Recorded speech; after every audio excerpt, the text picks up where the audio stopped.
Hello folks, my name is Bubinni and welcome back to our How to Attack series on Total War Rome 2. Today we are looking at Eildon Small, Medium, and Large for 2v2s, 3v3s, and 4v4s. Let's get right into it with Eildon Small. Here you'll see 2v2s and the best attacking spot is this far corner. There is another attacking spot on the far side of the city, but this spot here is the most effective. For Eildon Small you'll need at least one attacking artillery positioned here.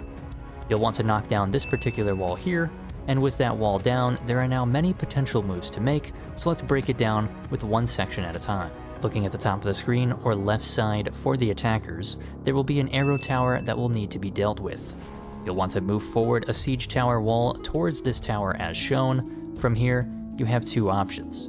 You can leave the arrow tower if your opponents choose to fall back from the breach, capturing it for your benefit later, or if the defenders choose to defend this breach heavily, you'll want to position a unit outside the wall and burn the arrow tower from the outside. In either scenario, you have now secured yourself a spot for your archers to get uncontested swordside shots on the defenders holding the breach, as the siege tower wall protects your archers from any defending skirmishers. Looking at the breach, you'll advance units in and try to fan out facing both directions to secure a foothold. Here, if the defenders hold the breach, they are vulnerable to your archers as shown. You will force the defenders back from the upper street, and with that street now secured, you can get your archers into the settlement and begin archer fighting any defending skirmisher positions. Infantry will now begin advancing down the street towards the gatehouse. Swordside shots are not available to any skirmishers on the attacking or defending sides during this push. Attackers will benefit from advancing archers around the outside of the settlement's walls, displayed here with a few infantry bodyguards. Using low-tier infantry to also burn the gatehouse towers is extremely important. There is also another tower further down the street that you'll want to burn from the outside if the defenders do not fall back to the hill. If the defenders fall back, feel free to capture this tower instead. From here, it is a frontal infantry grind up the hill with supporting archer fire. You will want to hold the defenders in check in the upper section of the settlement. You are not looking to engage the enemy here unnecessarily. Only push those upper streets if the defenders have a weak defense or not many units are defending it. Before you know it, you'll be on your way to the VP and victory is yours. Now on to Medium Eildon. Fighting on Medium Eildon is the same as Small. However, the main difference is that these buildings here are filled in and you are no longer able to pass through them. The attack positioning is the same as Small Eildon, however, there is more importance in getting strong archers into position here to fight back defending archers. The upper street will not be pushed at all unless you have cleared this area of archers. Just like Small Eildon, the main push is towards the gatehouse and up the hill. Finally, taking a look at Large Eildon for 3v3 and 4v4.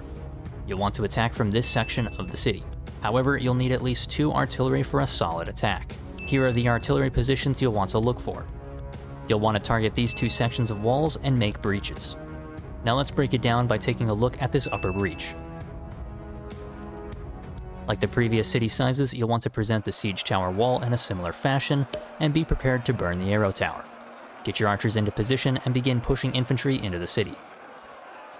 Now taking a look at the lower breach, you'll want to push a wall of siege towers towards that southern arrow tower, but don't pass the edge of the buildings here.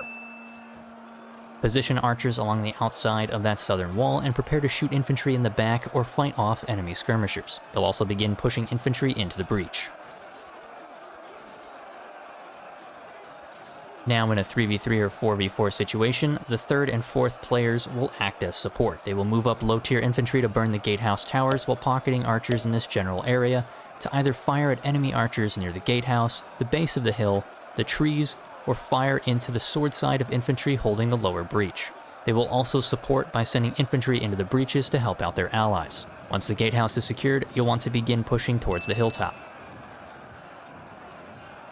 Looking back down at the lower breach, once you've made a foothold, get your archers into the settlement to further push back defending skirmishers. Securing this lower region will allow you to position archers in the streets below the hilltop, giving ample opportunity to fire upon defending skirmishers and infantry holding the victory point. If the defenders have fallen back to the hilltop, surround and attack from all sides. And if all goes well, you'll have taken the city and claimed victory. Thank you all for watching, I hope this was helpful. Let me know in the comments below what city you'd like to see next. And that's all I have got for you guys today, and I'll catch you all later.